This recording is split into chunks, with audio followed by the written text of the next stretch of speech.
Les calamités vont s'abattre selon les prophéties. Nous ne pourrons pas empêcher.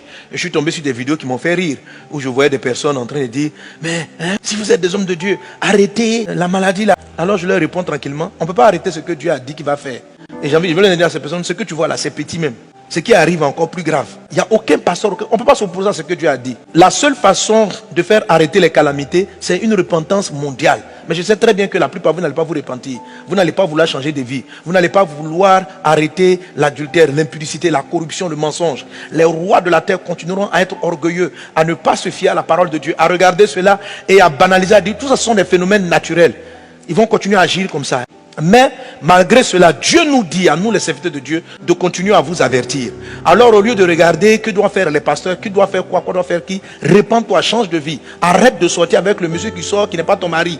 C'est pour ça là que les jugements arrivent. Ce sont des prophéties qui sont écrites. Comment Dieu peut nous dire qu'on va connaître des détresses que le monde n'a jamais connues? Jésus le dit avec une telle assurance. Un Dieu qui annonce les choses avec autant de précision. Ayons peur. Ayons du respect. En écoutant même simplement les prophéties que l'Esprit m'a inspirées. Et à d'autres prophètes aussi, parce que je suis tombé, j'ai vu des vidéos de d'autres prophètes. Et tu vas voir comment les choses s'accomplissent de manière précise. Le Saint-Esprit parle de paralysie dans le mois de mars. Et quand il me disait cela, je ne m'imaginais pas ce qui allait se passer. Je pensais à des grèves. Mais ce n'est pas des grèves. C'est quelque chose qu'on n'avait jamais vu. Donc Dieu est précis. Et Dieu nous dit des choses. Alors si tu tombes par hasard sur cette vidéo, toi qui ne connais pas Jésus, répands-toi. Reviens au Seigneur. Le verset 27 dit, alors on verra le Fils de l'homme venant sur nous avec puissance et une grande gloire. Amen. Donc cette grande calamité-là, pour nous les chrétiens, ça annonce que l'enlèvement, le retour de Jésus est pour bientôt. Et moi je suis très content. Est-ce que tu es content que Jésus revienne bientôt? Si tu n'es pas content, tu dois revoir ta vie. Quel est ton problème? Pourquoi tu veux rester sur la terre? Le paradis est mieux. Moi je suis un militant actif du retour de Jésus. Chaque fois que je prie, je dis Seigneur, finissons cette histoire, viens maintenant. Et quand je lui dis viens, il dit mon fils, il reste une chose. Je dis quoi? Que le monde entier soit évangélisé. Va, parle de moi, c'est la grande moisson. Donc je suis déterminé à garder la moisson, amen. Et à garder ma vie dans la crainte de Dieu. Pour que ces plaies-là ne nous atteignent pas et que l'évangélisation puisse aller de l'avant. Donc tous ces signes annoncent le retour de Jésus. Est-ce qu'on est ensemble? Alors, la première attitude, combat Amalek avec les armes naturelles. Je reprends, combat Amalek avec les armes naturelles.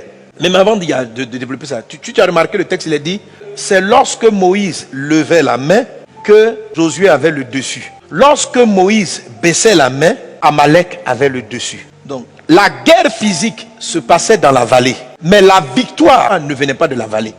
La victoire était prise sur la montagne. C'est la posture ou la position des bras de Moïse qui déterminait la victoire ou la défaite sur le terrain. Je suis en train de te dire que la vraie victoire, pendant que les scientifiques sont en train de faire les efforts, ça c'est la bataille dans la vallée, pendant que les gens sont en train de travailler, c'est qui va amener les gens à trouver le remède, à trouver les solutions. C'est ce qui se passe sur la montagne. Car tant que nos mains sont levées, les scientifiques vont avancer dans leurs recherches et les solutions seront trouvées. Si nous baissons les mains, ils vont voir que, on dit le virus là a muté. On pensait qu'il était à gauche, or maintenant il se trouve à droite. Et il va se manifester avec plusieurs complications. Donc, Amalek même dans la vallée avait l'impression que son vrai adversaire c'était Josué avec l'armée. Mais son vrai adversaire était caché sur une montagne. Est-ce qu'on est ensemble? Et c'est la raison pour laquelle, chrétiens, vous ne devez pas sous-estimer votre rôle. En train d'être là sur les journaux, en train de voir, est-ce que tel médicament soigne? Est-ce que tel médicament? Je t'assure que si Amalek n'a pas été vaincu, on va dire c'est la chloroquine. Mais après les gens vont commencer à dire, il se trouve que la chloroquine ne peut plus.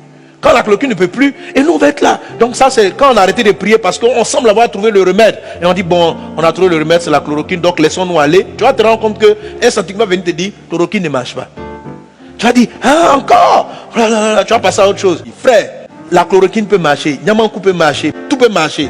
Mais la victoire, ce n'est pas ni les piments, ni les Yamankou, ni la chloroquine, ni les vaccins. C'est ce qui va se gérer dans ta prière à la maison.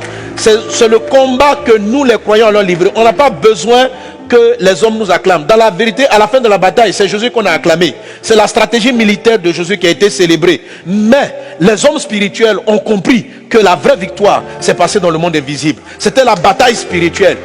Moïse n'avait pas d'épée, Moïse n'avait pas de bouclier, mais c'est ses bras levés qui déterminaient l'issue de la bataille. Donc, il faut que tu prennes tes responsabilités. C'est en ce sens que la Bible dit, si ces mots-là ne sont pas abrégés, personne ne serait sauvé. Tout le monde allait être malade, mais à cause des élus, pas à cause des docteurs, pas à cause des médecins, pas à cause des pays développés, mais à cause des élus, à cause de toi, à cause de moi, qui avons le sceau de Dieu. Si nous ne nous levons pas, si nous ne faisons pas ce que nous avons à faire, cette maladie ne va que trop durer. Verset 12, le premier malheur est passé, voici il vient encore 2 malheurs après cela. Donc moi c'est ce que j'ai vu, que ce sont des esprits sortis des abîmes qui sont en train d'envahir le monde et envoyer ce type de maladies. Et ce ne seront pas les derniers problèmes. La dernière fois j'ai dit, quand je lisais le texte, je suis arrivé, le premier malheur est passé. Quand il dit voici le second arrive dans la salle, les gens font hey! Ça dit les gens. Il y a encore d'autres problèmes. Ce n'est pas fini. Ce n'est même pas fini. On va finir avec celui-là. Mais il y a d'autres problèmes qui vont arriver encore. Ok? Pourquoi? Ce que Dieu dit arrive. Ces choses-là doivent être en place pour que l'enlèvement ait lieu. Pour prévenir les nations de se repentir. Et de comprendre qu'elles ne contrôlent rien. Et qu'elles reviennent vers le Créateur. Arrêtez de dire que c'est votre science-là qui a créé la terre. Les choses que Dieu a créées, vous les découvrez, vous en faites. Ah, nous sommes fiers. On a trouvé un virus. On a découvert le vaccin. Le vaccin, c'est vous qui l'avez inventé. Le terme même que vous utilisez, vous dites découvert, c'est une découverte. Ça veut dire la chose était cachée. Il y a une idée qui est venue dans votre esprit. Et puis vous avez découvert. Mais l'idée là, l'inspiration vient de Dieu. Mais l'inspiration quitte le ciel pour venir à vous. Parce qu'il y a des gens qui sont agenouillés, qui ont levé les mains en train de prier. Et qui parlent à Dieu pour qu'il vous envoie, à vous les Josué qui êtes dans la vallée en train de vous battre, la stratégie de la victoire. Soyez humbles et venez vers le Créateur. Observez l'accomplissement de ces différentes prophéties et répandez-vous, croyez en Jésus. Alléluia. C'est la première attitude. Donc, malgré que Moïse devait vaincre sur la montagne, il n'a pas dit, Josué, allez vous reposer. Moi, quand mes mains sont levées, ils vont mourir seuls. Non, non, non, non, non. Donc, pour vaincre les démons des temps de la fin, nous devons utiliser les armes naturelles, scientifiques. Autrement dit, toutes les mesures qu'on a aujourd'hui naturellement pour combattre ce virus, on doit l'utiliser. Hein? Il n'a pas dit, bon, comme la victoire est spirituelle, allez sans épée, allez sans bouclier. Ah, je ne sais pas s'ils auraient gagné la guerre comme ça. Par rapport à ce que nous connaissons aujourd'hui du vide, les remèdes ne sont pas là, mais on a des mesures de protection. Je vous en supplie, ne jouez pas au Joe Black, au gars qui s'en fout de tout. Moi, le sceau de Dieu est dans ma vie, je vais toucher tout le monde. Frère, Amalek va te tuer. Tu vas te faire une fièvre terrible. Il faut te battre sur le plan naturel. Le plan naturel, on dit de respecter des distances entre les personnes. Respecte-les. S'il y a un bus qui est trop bondé, n'y monte pas. Sois prudent. Beaucoup de gens pensent que être prudent est une preuve qu'on a peur. Ce n'est pas vrai. Écoute-moi. Le fait de mettre un pneu de secours dans ta voiture, ça s'appelle de la prudence. Depuis quand quelqu'un met un pneu de secours dans sa voiture en se disant, en anticipant, oh, je vais crever en route, je vais crever, tu ne vas pas crever. Ça s'appelle de la prudence. Donc il faut différencier la prudence d'avec la peur. Lave-toi les mains, protège-toi, mets ton masque, respecte la distanciation, etc. Je vous avais dit que dans l'ensemble, selon la prophétie d'Apocalypse 9, il est dit que Abaddon là, va agir pendant 5 mois. Il faut lire le texte. Et dans mon cœur, en tout cas, je crois que ces mots-là vont frapper la terre pendant 5 mois. On a commencé à la mi-décembre, vers le 19 décembre, c'est là qu'on a commencé à découvrir le mal. Il faut compter donc décembre, janvier, février, mars, avril. Donc il faut compter soit début mai, fin avril, mi-avril, par la grâce de Dieu, il sera vaincu. Et déjà même à la fin de ce mois de mars, par la grâce de Dieu, les choses vont drastiquement baisser. Mais ça ne va se faire que si nos mains sont levées. Et c'est là le mardi, au live, j'ai lu le texte de David en 2 Samuel 24. Une peste plus dangereuse que Covid-19 a frappé Israël. La Bible dit qu'il y a eu 70 000 morts en 3 jours. Covid-19, je ne crois pas qu'on a atteint encore 20 000 morts en 4 mois. Et David a laissé bien sûr les médecins agir. Mais lui, David, il a compris que la vraie bataille était spirituelle. Il a cherché Dieu. Il faut lire le texte, je l'ai déjà lu. Le prophète a dit à David, tu auras une peste qui va durer 3 jours. Malgré que Dieu ait dit la peste va durer 3 jours, David ne s'est pas assis pour dire, bon, les 3 jours sont finis, c'est fini. Ne vous asseyez pas pour dire les 5 mois vont finir, donc c'est fini.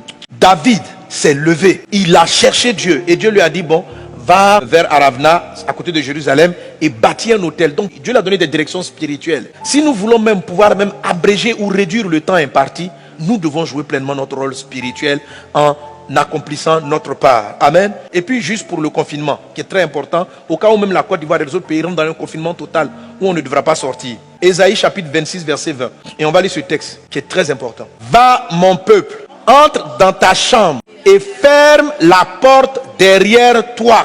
Cache-toi pour quelques instants jusqu'à ce que la colère soit passée. Verset 21. Car voici l'Éternel sort de sa demeure pour punir les crimes des habitants de la terre, et la terre mettra le sang à nu. Elle ne couvrira plus les meurtres. Est-ce que tu me suis? Qu'est-ce que Dieu dit? Il dit va dans ta chambre. Ça c'est le confinement. Ferme ta porte. C'est la même chose que Dieu avait dit aux Israéliens lorsque l'ange de la mort est venu frapper Pharaon et les divinités dans le livre de Exode chapitre 12. Restez enfermés dans vos maisons et l'esprit va agir. Donc le confinement là n'est pas forcément quelque chose qui s'oppose à notre foi. Ça peut être Dieu même qui vous dit de laisser, de vous enfermer. De vous enfermer pour vous reposer, de vous enfermer pour prier. Va dans ta chambre, dit-il. Ferme la porte. Parce que Dieu est dehors, l'esprit est sorti pour appliquer un jugement. Enferme-toi. Donc confinez-vous là où il y a le confinement en place. Quand ça va arriver à Abidjan, frères et sœurs, si le pays décide, restez enfermés, ne jouez pas au dangereux. C'est une recommandation de Dieu. Quand Dieu entre en jugement, il arrive souvent, comme ce fut le cas de la Pâque, comme ce fut le cas dans ce passage d'Ésaïe chapitre 26, que Dieu lui-même demande à ses enfants de s'enfermer. Donc ne voyez pas le confinement comme étant « Oh, je suis triste ». Non, dehors là. C'est que Dieu dit en Exode 12, il dit « Je vais confronter les dieux de l'Égypte ». Donc il est rentré. Donc là, les humains ont des divinités, ils ont des esprits sur lesquels ils s'appuient. Pendant que le corona est en train de frapper, Dieu est en train de régler un problème. Oui, lisez les 12 plaies, les 10 plaies, pardon. Des plaies ont frappé les Égyptiens, des choses les ont frappé. Certaines d'entre elles ont dit enfermez-vous. Celles-là, n'ayez pas honte, n'ayez pas peur, enfermez-vous.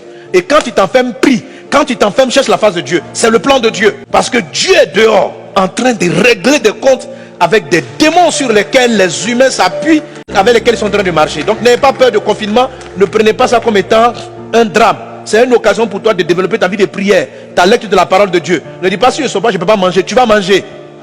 Amen. Alors c'est pourquoi je vous dis, vous qui n'êtes pas encore confinés, si vous pouvez, faites vos réserves. Achetez des choses. Battez-vous de manière naturelle contre Amalek dans la vallée. Est-ce qu'on est ensemble? Deuxième chose, Dieu dit à Moïse, monte sur la montagne. C'est la montagne de la prière. J'appelle ça donc, monte sur la montagne de la prière, bâtis un autel. Pourquoi monter la montagne? Monter la montagne, c'est un acte qui n'est pas facile. L'esprit d'Amalek va venir avec un certain découragement. Tu n'as pas envie de prier. Tu te dis, mais qu'est-ce que la prière fait? Si la prière marche, est-ce qu'il allait arriver? Je te dis que tu ne peux pas empêcher ce que Dieu a dit d'arriver. Ce qu'il a dit qu'elle allait arriver, va arriver. Toi, ce qu'on te demande, c'est de prier en tant qu'élu, de faire abréger le mal. Donc, monte sur la montagne. Lève-toi. Il faut nous lever dans la prière très tôt le matin, avant le lever du jour. 4h, 4h30. Il ne faut pas que le soleil se lève avant ta prière. Et bâtir un hôtel de prière, ça veut dire avoir un temps fixe de prière. Tu bâtis un hôtel, ça veut dire tu gardes un moment de prière. Il faut rejoindre les groupes de prière. Il ne faut pas prier seul contre Amalek. Amen. Donc la deuxième des choses, c'est de gravir la montagne. C'est de se forcer. Tu vas te donner une certaine violence. Parce que tu vas faire une chose que tu n'as pas l'habitude de faire. Mais tu dois le faire. Tu vas te lever. Quand ton corps va dire dors, tu dis non. Dieu m'a donné une instruction. Amalek, je le combats le matin, avant le lever du jour. Qu'il en soit ainsi au nom de Jésus. Deuxième élément de la bannière, c'est la partie visible. Et c'est celle-là qui nous amène à la grande moisson. C'est le témoignage vivant de Jésus-Christ. Nous devons évangéliser. Il faut parler de Dieu.